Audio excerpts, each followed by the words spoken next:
So I had this idea because no one ever comments on my videos. I'd make a segment called Never Asked Questions, where I kind of guess what people want to ask me. So, here we go. Why don't you introduce yourself in the beginning of your videos? Because it sounds stupid and... Oh man, I really like this guy's content, but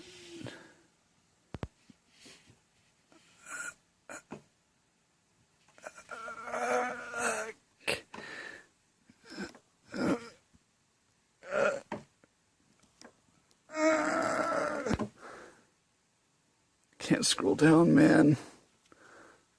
Why do you upload in such low quality? Because I'm a random adult still living with his parents, and I have no internet other than phone data. There is a relatively fast Starbucks near me, but it's too far to walk just to upload something that chances are no one will watch. Why are you so obsessed with Watch Dogs? In my life, I've experienced a lot of trauma from various traumatic events. I have PTSD and schizophrenia, to put it really plainly, and when traumatic things happen, I don't respond well, or I tend to not have a panic attack, but rather shut down completely, unable to think, communicate, or even move very well as voices scream in my head and other unpleasantries happen. So, to the point, I had an event in my life that left me rendered feeling useless. That's a massive understatement. Within this year. Around that time, I had a PC that could run Watch Dogs, and I got very invested in it because I didn't have friends. It got me through a lot. Special thanks to Ubisoft. Why do you like Vaporwave so much? I have a personal interpretation of the world that a whole lot of people do not understand. My interpretation of Vaporwave it's one of these things.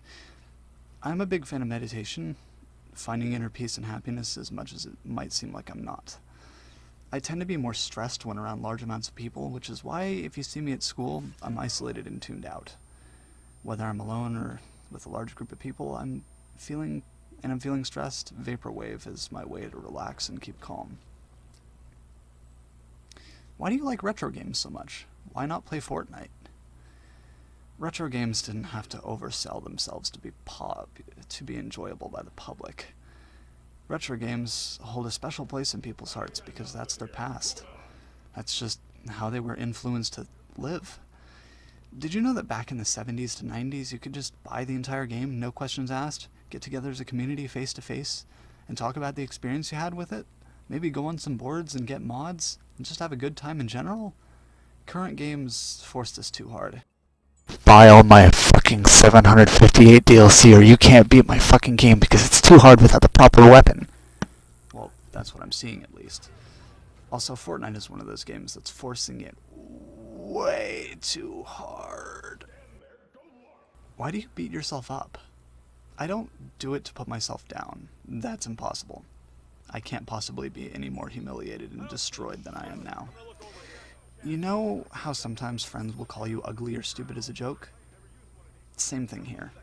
In a lot of situations, I'll act as my own friend to try and convince myself that things are okay in my life at all.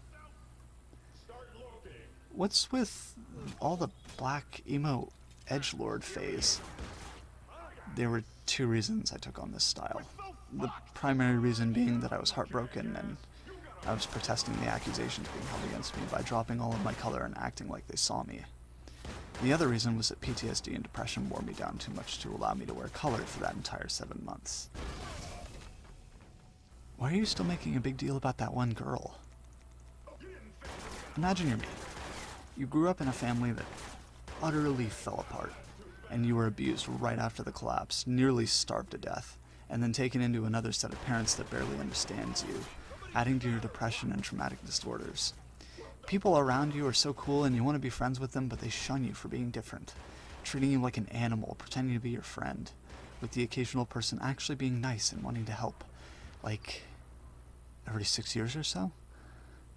People make fun of you for your past, and the adults around you that you were supposed to trust encourage this behavior. People you thought were friends just used you to make you miserable and put you down so they could be happier. Insane people plot revenge against you for just existing. Then you meet someone of the opposite gender, who has similar interests to you, fights for you, and treats you like a human being for once.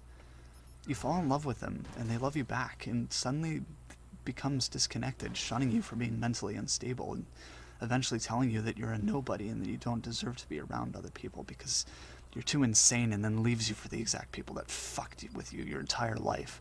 Tells you that tells everyone that you sexually harass them and that you're insane and could attack anyone at any second, spreading it to the point where you can't even show your face in a set of cities anymore. How does this make you feel? What would you do about it? Why don't you do webcams? No one wants to see my ugly face. Not only that, but I have a potato webcam on it that is barely capable of recording at more than 15 FPS. What is Heroes and Gods? Heroes and Gods is a book I wrote many years ago that I'm rewriting. It had an unexpected effect on some people, and they just disappeared. I'm rewriting it though. I'll leave a link in the description to a sample. Why don't you ever have guests? Because I don't have friends willing to play my shitty games with me. Everyone wants Fortnite. What is your real name? Logan Drevis is my pen name. I'd rather not reveal my actual name, as I'm ashamed of all the ties that it has to various things. Logan Drevis will also be soon my real legal name. Most of my family hates me for no good reason at all. Do you have a girlfriend? Ha! As if anyone would ask this one. No, I don't, and probably won't ever again, at least not for long before the accusations against me come up somewhere. The last person I was in a relationship with deleted her account or blocked me or something. I'm not attractive enough to have a girlfriend. What kind of music do you like? I like a lot of music, but I don't like rap or any type of music that really exists after 1999. I guess that's all for now.